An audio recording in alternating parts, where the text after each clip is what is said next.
अरे की कहा भी तब नहना तुरंतिया कहा भी तब नहना। एक औरत कहते कि बताओ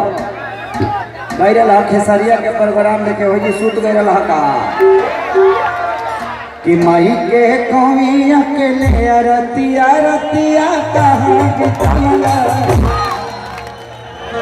बैठ जा मैं ठबी खूब बैठ जा। हाँ एक जना खड़ा होता रहता मैं जना लागत लो चंदनी ताने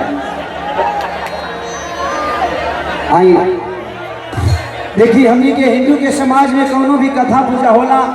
पहले के पूजा पाठ में और आज के पूजा पाठ में बड़ा अंतर हो गई बा। पहले के पूजा पाठ हो गला तो हमनी के माई बहन साड़ी पहनी है बनारसी साड़ी पहनी है हाथ पैसा देना है जो साउंड के पास आप लोग अगर खड़े हैं तो बैठ जाए। साउंड के पास जितने लोग खड़े हैं बैठ जाए न तो मुड़िए बगिर जाए लगवा LIC भइल बा कि ना बैठा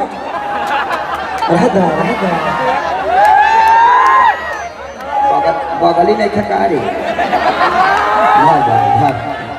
पुरस्कार बैठ जा तेरे नाम बैठा जगदे भाई बैठ जा। पहले की माता बहन जब भी मंदिर में जाते रहे तो बड़ा सुंदर एगो गीत गावतली है हृदय भाई राजन भाई हो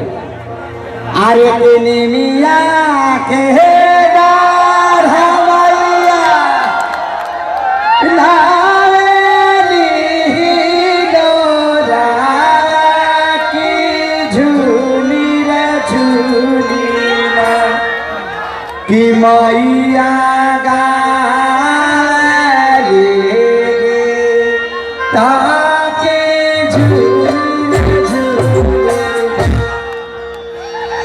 आजकल लड़की जींस पैंट पहन लेते से एगो मारुति के गियर लिखा सैंडल मान लेते आ गीत माई के मंदिर में जा तरी सा थाली सजा ले तरी सा कपूर बार ले तरी सा गाना कौन गाओ तरी सा बाबू कि ये दिल आशिकाना माई मंदिर छोड़ के भागल बड़ी चौरा में कि बाप रे अभी अगरे दिन आशिक भइल बा हमार जहां भइल की पता चल के नेपाल वाला भूकंप बिहारों में आ गई लेकिन क्या करने आज के इसमें जी ऐसा बा मैं क्या एक औरत अपना पति से क्या कहा दिया आया है हमारे रहमा होशिया थोड़ा सा फीडबैक इसका दीजिए सिर्फ बॉक्स में बढ़ा दीजिए सब में सब सजिंदा लोगों में कि कहाँ भी तब जाना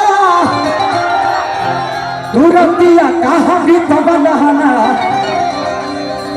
नहीं यही जाए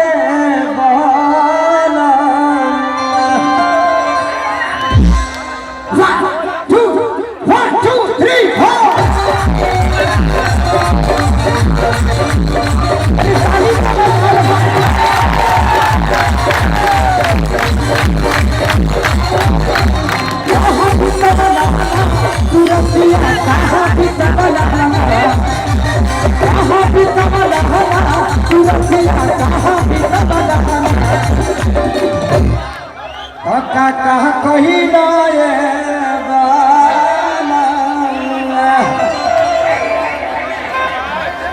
गोपालगंज घूमे जाएगा पता कि माही के